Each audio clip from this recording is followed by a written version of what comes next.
আজকে সুন্দর ডিজাইনের একটা পিঠা বানাবো। সেই পিঠাটার ডিজাইনটা খুবই সুন্দর, আর এটার একটা নাম আছে লবঙ্গ লতিকা পিঠা।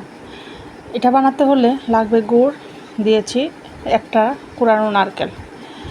পরিমাণটা যার যার পছন্দ মতোই করতে পারবেন, কম বানালে কম, বেশি বানালে বেশি লাগবে। আমি একটু বেশি করেই নারকেলটা রেডি করে নিয়েছি। অন্য পিঠাও বানানো যাবে, নারকেলের পিঠাও বানানো যাবে এটা দিয়ে। যাই হোক, সুন্দর করে একদম লাল লাল করে গুড় দিয়ে নারকেলটা ভেজে নিয়েছি। এখন পিঠাটা বানানোর পালা। সুন্দর করে ময়দা দিয়ে একটা ডো তৈরি করে রেখে দিয়েছি প্রায় 20 মিনিটের মতো রেস্টে।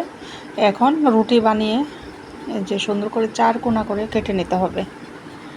4 কোনা করে কেটে নিয়েছি রুটিটা।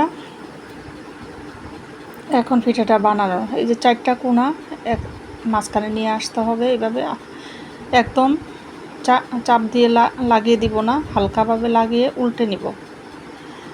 এখন এই মাঝখানে এই যে নারকেলটা আমি গুড় দিয়ে ভেজে নিয়েছি, সেই নারকেলটা দিয়ে দিলাম। এখন আবারও 4 কোনা 4 দিক থেকে নিয়ে এসে মাঝখানে আটকে দিতে হবে একটা লবঙ্গ দিয়ে। এই কারণে এটার নাম লবঙ্গ লতিকা পিঠা। যাই হোক, পিঠাটা সুন্দর করে বানানো হয়েছে। আবারও আরেকটা পিঠা বানিয়ে নিচ্ছি। এই তো 4 দিক থেকে কোনা নিয়ে উল্টিয়ে মাঝখানে এই নারকেলটা দিতে হবে, যে নারকেলটা আমি গুড় দিয়ে ভেজে নিয়েছি।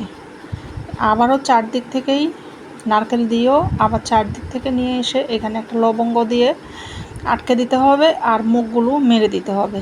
আর দেখতেই পাচ্ছেন এখানে এই যে চারদিকে সুন্দর পাপড়ির মতো এই কোনাটা উঠে যাবে। এখানে ডিজাইনটা খুব সুন্দর হয়েছে।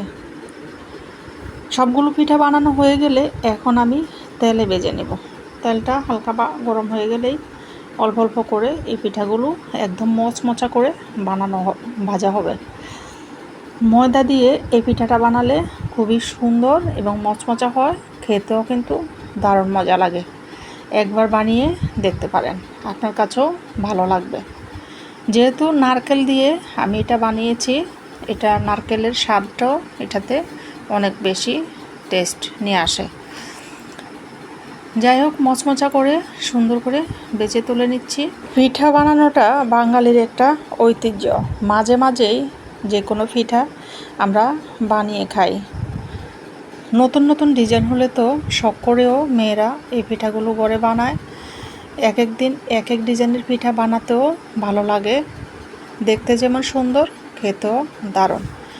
যাই হোক, আমার ভিডিওটা কেমন লেগেছে লাইক, কমেন্ট, শেয়ার করে জানাতে পারেন। আল্লাহ হাফেজ।